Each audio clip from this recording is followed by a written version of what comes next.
Eh bien, chose promise, chose due, nous sommes au Salon du Livre de Genève, à Palexpo. Si vous êtes à l'étranger, vous regardez notre site, évidemment, franceloisir.ch/blog, ou bien vous allez sur YouTube retrouver nos sujets. On commence avec une chose très symbolique. C'est une nouvelle venue dans le monde de l'édition. La maison d'édition a 4 ou 5 ans. Elle est habituée aux chemins assez rudes et aux chemins ascensionnels assez rudes, puisqu'il s'agit de Catherine Destivelle. Bonjour Catherine.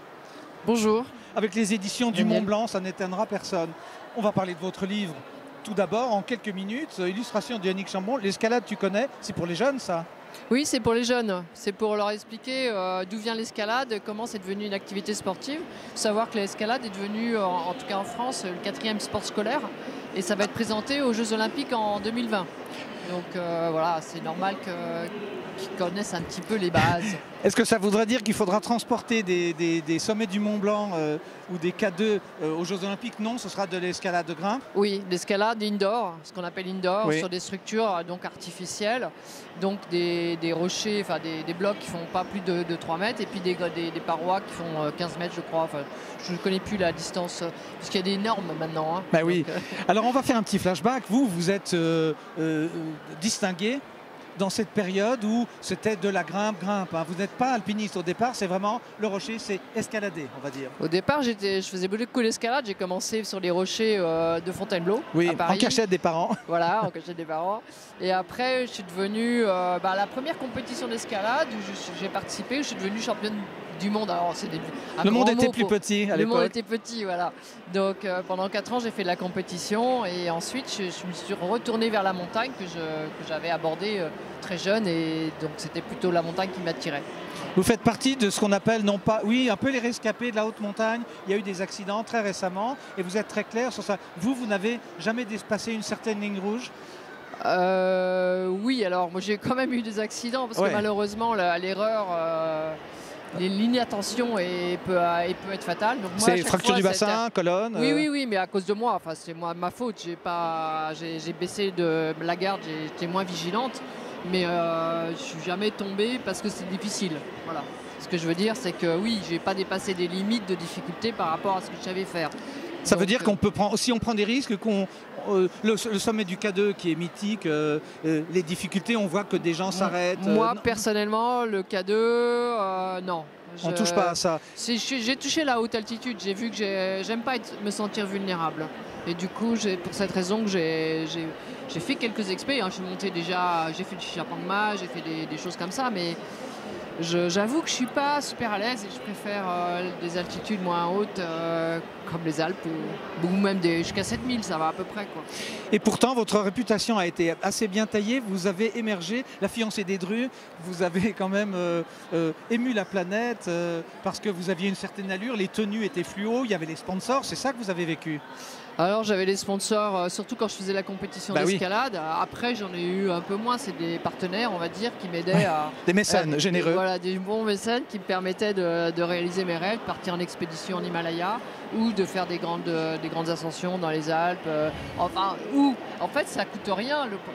Les ascensions dans les Alpes, on peut y aller facilement. Oui. Sauf que si on veut faire que ça, s'entraîner pour ça, il Faut faut bien vivre de quelque Oui. chose. Donc, Mais voilà. vous avez été kinésithérapeute? J'étais kiné, oui. J'ai travaillé que 5 ans et ensuite j'ai vécu que de la montagne et de l'escalade depuis longtemps maintenant. Et pourtant, vous êtes issu d'une famille plutôt d'intellos, parce qu'il y a de la musique chez vous. Il y a Oui. aussi un tout petit peu de la sainteté avec un frère au Vatican. C'est extraordinaire, ça. Oui, mes parents nous ont laissé le choix de vivre nos passions. Et donc, voilà, moi c'était la montagne, d'autres c'est la musique. Je suis en train j'ai éduqué mon fils un peu dans cet esprit-là. C'est bien, aussi. oui, parce que Catherine Destivelle a un fils auquel elle tient beaucoup. Elle arrête les interviews pour aller le convoyer quand il y a des grèves de train en Voilà. France. Un dernier mot sur votre maison d'édition. Ce ne sont que des livres de montagne? Oui, les éditions du Mont Blanc, c'est que des livres de montagne Ça, ou oui. qui ont un lien avec la montagne. Oui, Mais, des donc, textes rares. des textes rares qui n'ont jamais été publiés en France et puis des textes surtout intéressants pour tout le monde. Hein. Ce pas des textes qui sont consacrés, qui sont publiés pour les grimpeurs. C'est des textes Oui. qui sont quand même grand public et où on apprend beaucoup de choses, notamment, je sais pas, l'Everest par exemple, ce livre-là, Everest la première ascension. Mythique, oui, Voilà, oui. c'est l'histoire du physiologiste qui a mis au point toute la médecine, et les instruments pour parvenir au sommet de l'Everest. Oui. Sans ce gars-là, personne ne serait monté au sommet de l'Everest. Parce qu'on et peut on plus utilise respirer. encore Ouais. ces recherches Oui. aujourd'hui. Donc c'est sa fille qui a écrit ce livre et moi voilà, je trouve ça très intéressant. Alors c'était un best-seller en Angleterre, ils en ont vendu, c'était à Heathrow, il était présent dans les bacs, quoi. Ah, aussi, oui. En France, malheureusement, l'Everest c'est moins représentatif pour les Français. Nous c'est l'Annapurna. Pour Oui. les Suisses, ce serait quoi comme montagne? Je crois qu'il y a eu une première ascension à l'Everest avec le premier Nagra, tout à fait, etc. tout à fait. Je ne sais plus comment Il y s'appelait a eu cette l'Everest, mais expédition. c'est les Anglais qui ont Oui, raflé la oui. mise. Et donc voilà, l'Everest pour les Anglais, c'est bien. Et donc ils en ont vendu beaucoup. Et puis il y a des livres sur le K2 où on raconte... il y a eu un drame en 2008 où 11 personnes sont décédées. Et là, il y a deux écrivains, deux auteurs, des journalistes qui ont écrit l'envers du décor. Qui sont ces porteurs et ces Sherpas qui ont permis à ces Occidentaux de survivre sur certains. Et donc, et c'est un aspect que je ne connaissais pas, moi. Et c'est très intéressant parce qu'en fait, on s'aperçoit que ces porteurs, ils font ça pour vivre.